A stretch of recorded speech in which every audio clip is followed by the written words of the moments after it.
할렐루야.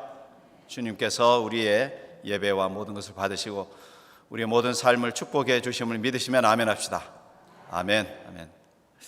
오늘은 느헤미야 13장 이 말씀을 가지고서 하나님의 전에 큰 방 하는 그 일에 관한 말씀을 드리겠습니다.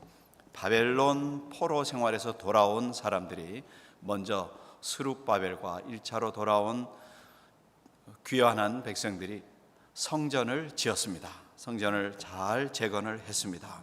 하나님께서는 느헤미야와 나중에 함께 그렇게 돌아온 사람들을 통해서 또 다른 역사를 준비해 주셨습니다. 성벽을 재건하는 일입니다.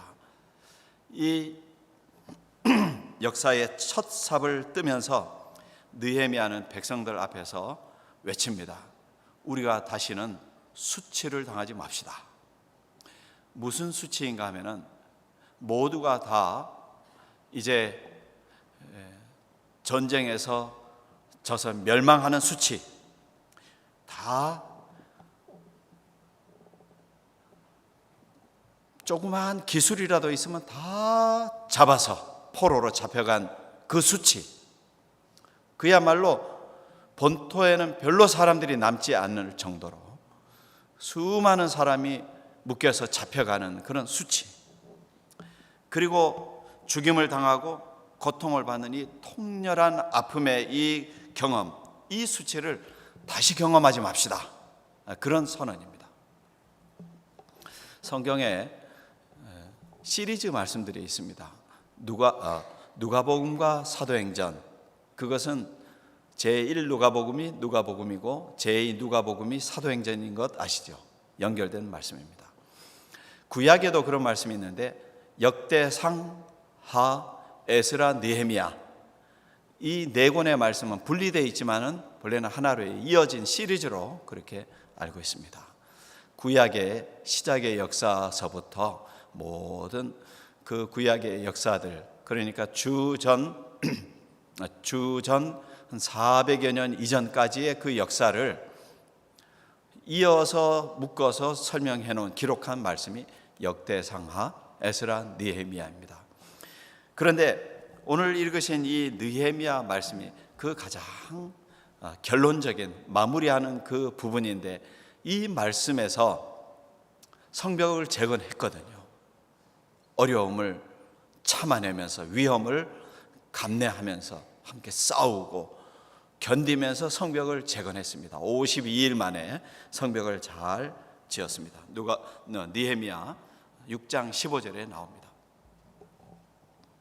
만약에 이 느헤미야의 역사를 영화로 찍었다면은 느헤미야와 온 백성들이 땀 흘려서 목숨 걸고 지은 이 성벽 재건의 역사를 다 마치고 다 함께 와 할렐루야 하면서 하나님을 찬양하고 예배하는 그 장면을 이제 클로즈업 해가지고 각 사람이 눈물을 흘리면서 혹은 땀을 닦으면서 막 이렇게 장비를 이제 내려놓고 하면서 그런 장면으로 마치면서 끝에는 어떻게 할까요? 그 영화는 The End 하면서 이제 마무리를 지을 것입니다. 그렇게 끝났으면은 딱 좋았을 분위기예요. 그런데 거기에다가 느헤미야 13장을 이제 더 붙여놓습니다. 참 근데 이상하게도 역대상하에도 그렇습니다. 다윗의 왕국이 그 화려하고 신앙 좋고 열심히 싸워서 용맹한 30용사들 지도자들과 함께 다윗의 그 왕국이, 그 훌륭한 왕국을 재건하면서 이제 다음으로 물려준다든지 이런 역사로 다 끝났으면 좋은데, 마지막에 다윗의 그 잘못된 역사를 거기다 또 써놓고 다윗이 벌받는 장면이 나와요. 참 역대기 상하, 이 말씀은 열왕기 상하하고 조금 다릅니다. 좀 역사 반성적인 관점에서 더 이렇게 말씀의 구성이 있다 하는 거, 열왕기 상하라면 또 이해가 가겠는데 역대기에서도 그렇게 해요. 이 느헤미야서도 그렇습니다. 느헤미야서 13장에 이 말씀에서 무슨 얘기가 있는지 우리가 읽으신 이 내용처럼 한 가지 사건이 기록되어 있습니다. 성전의 큰 방을 도비야에게 내어주었다, 그런 이야기입니다. 이 내용 우리가 한번 뭐 그냥 읽으면은 금방 그 내용이 있구나 알 수 있는 그런 일반적인 내용인데, 그 사건을 읽으면서 오늘 우리가 간단히 교훈받을 내용을 한 두 가지만 나누겠습니다. 첫째는 이 성전의 가장자리, 가장 중심 자리를 차지한 그 도비아의 사건입니다. 도비아는 이 토비하는 이름이 좋기 때문에 도비아의 이름을 사람들이 많이 가지고 있습니다. 자녀를 혹은 손주를 볼 때에도 토비라는 이름을 지어서 그렇게 귀여운 이름으로 부르는 가정도 많이 있습니다. 하나님은 선하시다, God is good 하는 말의 뜻이 도비아입니다.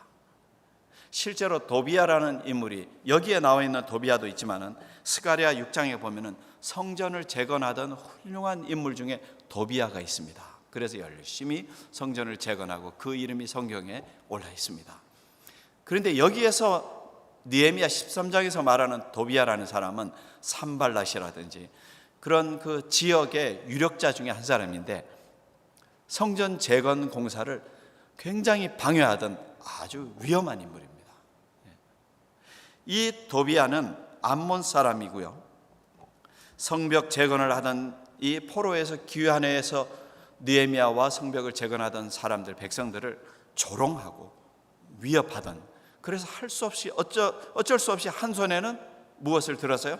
무기를 들고 한 손으로는 벽돌을 들고 이렇게 성을 재건하던, 성벽을 쌓아 올리던 그런 역사 가운데 위협적인 인물이 바로 도비아입니다. 그러니까 여기에 나오는 인물은 그렇게 긍정적인 인물이 되지 못했습니다.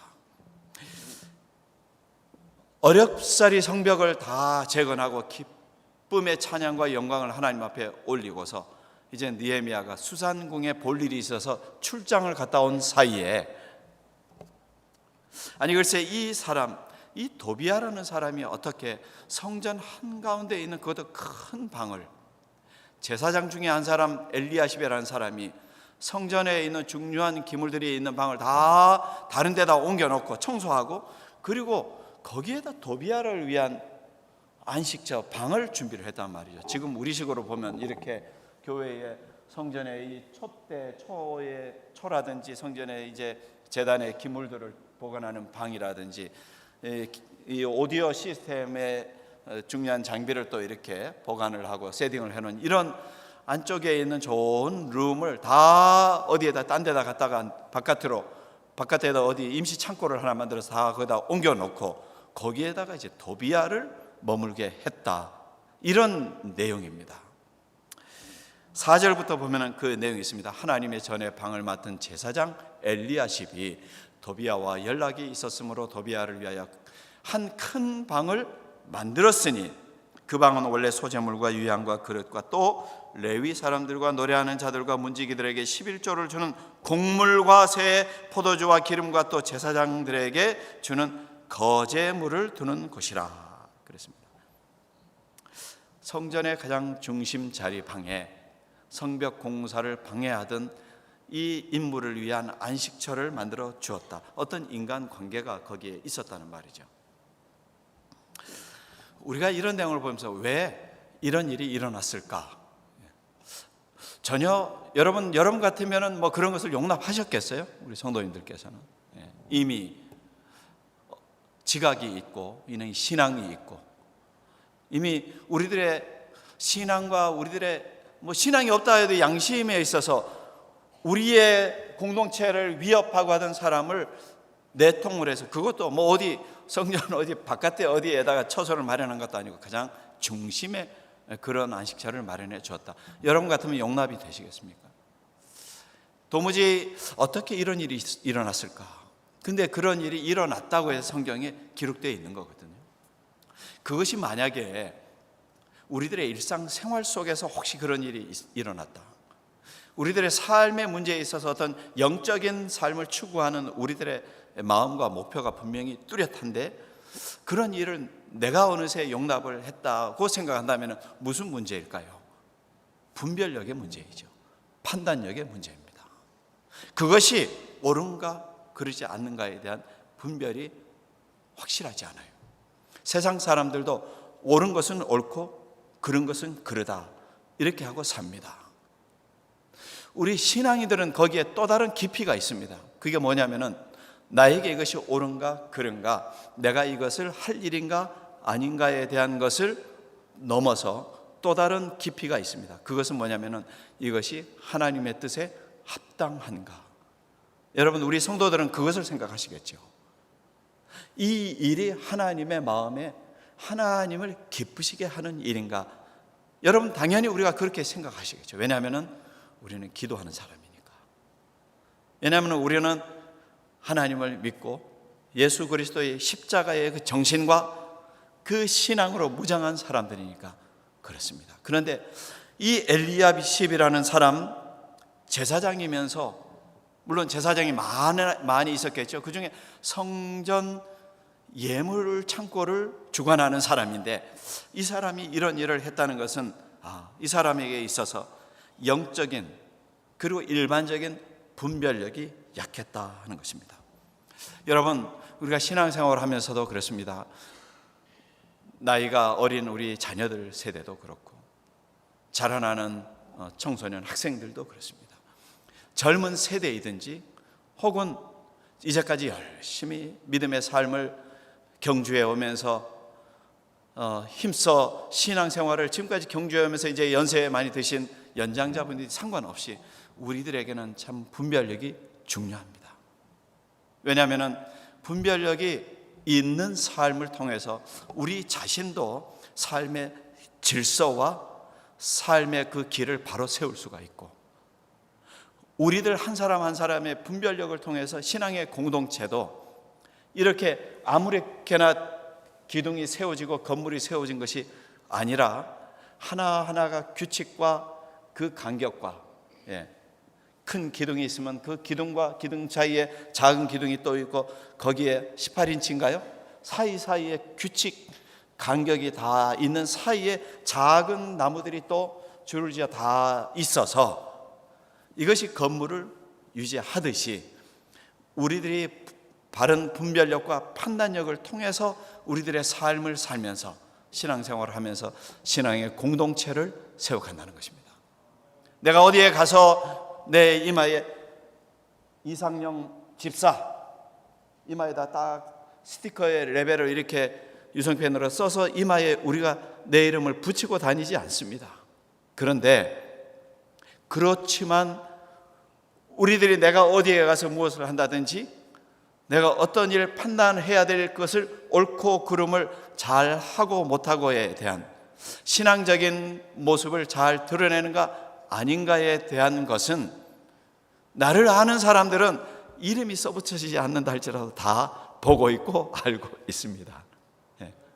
그것은 우리가 내가 하나님의 사람이라는 것을 우리 자신이 살면서 다 드러내면서 살고 있다는 것입니다. 그렇다면 우리는 나의 신앙과 나의 삶에서 우리 개인의 삶이 강건하도록, 혹은 우리들의 공동체가 은혜 안에 든든히 서도록 우리는 분별력을, 판단력을 잘 지키는 것이 필요하다는 말입니다.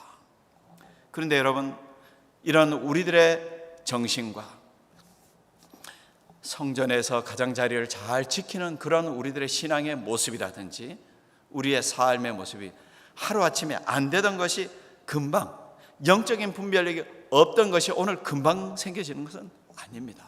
어떻게 해야죠?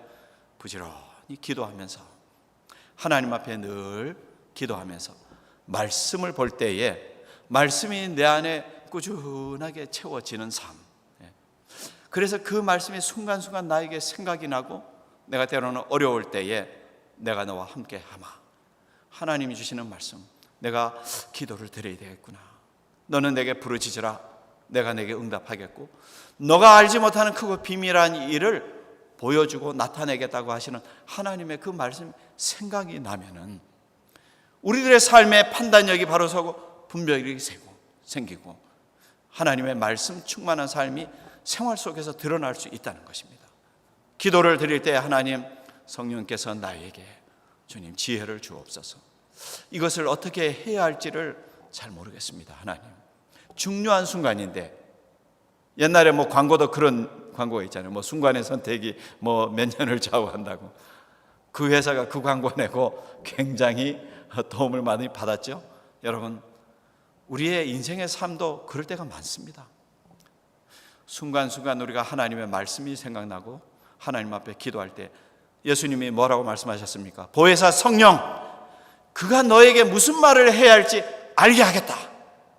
예수님이 가르쳐 주셨거든요. 성령께서 우리와 함께 계시면요, 오직 성령이 너희에게 임하시면 너희가 권능을 받고 예루살렘과 온 유대와 사마리아와 땅끝까지, 성령께서 임하시면 너희가 어디에 있든지, 이곳에 벨리에 있든지 어디 있든지 LA에 있든지 뭐 서던 캘리포니아에 있든지 어디 저 타주에 있든지 간에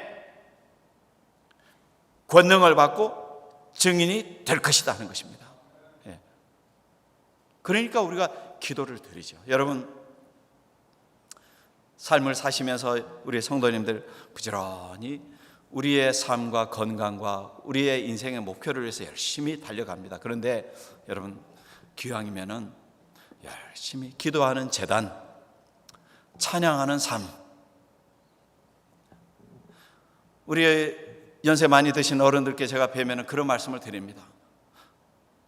평생에 여생에 식사를 제대로 하시는 수가 그렇게 많지 않다고요. 어느 분이 그런 말씀을 하실 때 저도 가만히 생각하니까 그렇더라고요. 실제로 바쁜 생활에, 간소한 식생활에 익숙하다 보니까 제대로 된 식사를 하는 수가, 여러분 한번 혼자 한번 본인 생각을 해보세요. 몇 번이 되지? 일주일에 한 5번 되십니까? 그래서 웬만하면 잘 드시라고 저는 말씀을 드리는 거예요. 그런데 우리가 영적인 삶을 생각을 해보세요. 여러분은 하나님 앞에 진지하게, 혹은 하나님 앞에 주의 말씀을 진지하게, 진실하게 그 말씀을 읽고 기도하고 강구하는 시간이 얼마나 되십니까? 하나님과 나와의 관계가 언젠가는 주님 앞에 서서 주님 하면 웰컴 하면서 하나님이 우리를 맞아주실 테인데, 하나님 다 아시죠? 바빠서 그랬습니다. 이렇게 가서 말씀을 드릴 수도 있지만, 주님, 주께서 우리를 보실 때 정말 성경 말씀같이 착하고 충성된 종아, 그 바쁜 중에도, 그 분주한 중에도, 일하는 중에도 짬짬이 그 구석자리에 앉아서 너가 기도하는 것 내가 알았다. 그 분주한 이동하는 중에 운전대를 붙잡고도 찬양하는 그 소리 내가 들었다. 하나님이 아마 우리를 보실 때 그렇게 만족하시고 기뻐하시고 칭찬해 주시는 소리 우리가 들어야 되지 않겠는가 하는 것입니다. 그렇게 우리들이 내 마음속에 우리들의 삶의 분별력과 내가 인생을 살면서 때로는 내가 용납해야 할 수 있는 용납과 경계해야 할 그 경계 사이를 분별하지 못해서 지키지 못하는 내 인생이 아니라 하나님 기뻐하시는 그런 삶으로 우리가 살아가서 하나님이 인정해 주시고 하나님과의 관계를 올곧게 바로 세우는 그런 신앙인의 삶을 살아가야 되지 않겠는가 하는 것입니다. 여러분, 불신앙의 모든 것, 불신앙의 도비와 같은 것 다 여러분 제하여 버리고, 부정적인 인생의 요소를 내려놓고 제하여 버리고 하나님과의 기쁜, 하나님이 기뻐하시는 관계를 올곧게 바로 세우시는 우리 성도님들 다 되시기를 주님의 이름으로 축원합니다. 그렇게 우리가 살아가는 성도들은요, 어떻게 살아갑니까? 내 마음의 큰 방을 하나님께 드릴 수 있습니다. 내 마음의 큰 방을 다 비워서 엉뚱한 것, 이상한 것, 드리지 말아야 할 것에 그 방을 들여서 순간순간 그것 때문에 고민하고 씨름하고 어쩔 수 없이 그것과 동행해야 되는, 함께 타협하며 살아야 하는 이런 안타까운 인생으로 사는 것이 아니라 하나님이 기뻐하시는 인생을 위해서 우리가 무언가를 하는 것입니다. 오늘 말씀 보면은요, 수산궁에서 돌아온 느헤미야가 성전을 정화했습니다. 도비아의 세간들을 다 밖으로 내어 던져버리고 본래 있어야 할 것, 그 방에 하나님을 섬기는 예배의 도구, 성전들의 도구를 들여놓습니다. 다 깨끗하게 정리해서 다시 그곳이 예배의 처소가 되기 위해서 그것을 깨끗하게 정리를 했습니다. 예수께서도 하시는 말씀이 내 집은 만민이 기도하는 집이라고 하셨거든요. 그런데 너희가 강도의 소굴을 만들면 되겠느냐? 사도 바울도 말합니다. 하나님을 섬기는 것이 사람의 목표나 욕심 때문에 달라지지 말아야 된다고 이렇게 말합니다. 너희 몸은 성령의 전인 줄을 너희가 알지 못하느냐? 너희 몸은 하나님의 전이다. 하나님께 예배하는 전이다. 그래서 너희 몸으로 하나님께 영광을 돌리라. 고린도서에 그렇게 말씀을 했습니다. 여러분, 성전은 건물도 성전이지만 각 사람의 몸과 마음도 하나님의 전이라고 했습니다. 사도 바울이 말한 것처럼 너희 몸은 하나님의 전이다. 신령한 예배, 신령과 진정으로 예배 드릴 하나님의 전이라고 말씀을 하는 것입니다. 그렇다면 여러분, 앞서 보신 말씀과 같이 내 방, 내 심령, 우리의 공동체, 여러분 이제 창립 기념주일을 준비하면서 한 2주 전쯤 10월 중순쯤에 교회 대청소를 하자는 우리 임원들의 의견이 있었습니다.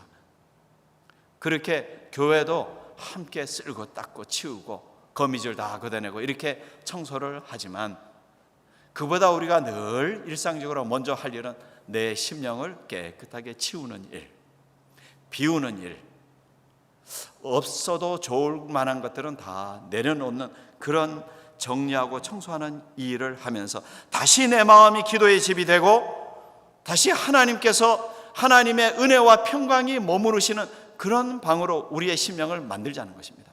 그런데 여러분, 우리들이 알 것 또 한 가지가 있습니다. 뭐냐면은 청소도 중요한데 우리의 신앙은 비우기만 하는 신앙이 아니라는 것 아시죠? 비우기만 하면은 복음서 말씀에 뭐라고 했습니까? 마귀 사탄이 귀신이 다 청소해서 비웠는데 비워진 집에 돌아와 보니까 아무도 없다. 7 친구들을 데려오는 마귀의 사탄의 소굴이 될 수 있다고 경고를 하는 것입니다. 비워져 있는 심령에는 채우는 것이 있어야 합니다. 무엇을 채울까요? 우리들이 성령님을 내 마음에 모시고 주님, 내 마음 청소했습니다. 주님, 내 마음에 모십니다. 내 심령에 좌정하시옵소서. 그래서 내 가정에 호주가 되어 주시고 내 마음을 주관하는 분이 되어 주옵소서. 나를 좀 도와주시옵소서. 내 마음이 주여 때로는 이렇게 저렇게 힘들 때도 있습니다.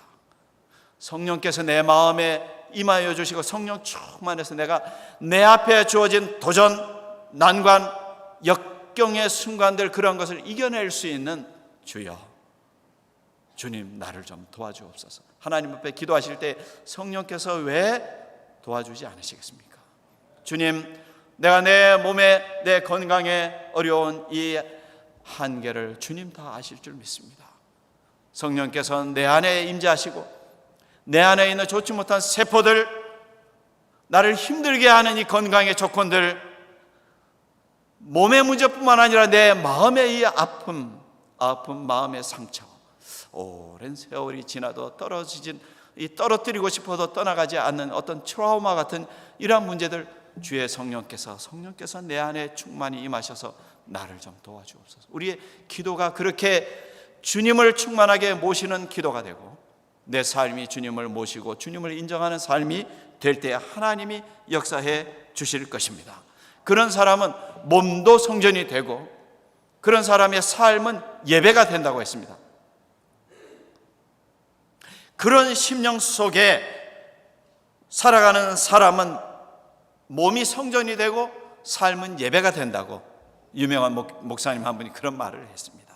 여러분, 그러므로 오늘도 여러분, 우리가 이 말씀을 보면서 느헤미야가 성전을 정결케 했듯이 우리들도 우리의 마음속, 우리들의 삶의 자리, 우리의 신앙의 공동체를 정결케 하는 이 일이 우리에게 필요합니다.